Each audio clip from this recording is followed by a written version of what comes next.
Good morning, people. Panibagong umaga na naman, guys. Trabaho tayo para sa ating ina. Nanguha pala ako ng madre cacao at saka ano ba yun? Yung mapait. Panyawan. Pinaghalo ko yan kasi marami kasi nagsasabi, guys, na makawala daw yun ng kati-kati sa balat. Yung madre cacao. Kaya nanguha ako. I-try ko yung kung sana mawala nga talaga. Kawawa naman ang mama ko. Kati ng kati siya sa balat niya pero walang sugat. Ganun kakati lang siya. Kaya ayun. Hinahanapan ko ng gamot-gamot.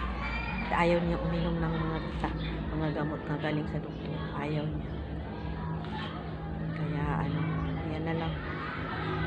Bye, guys.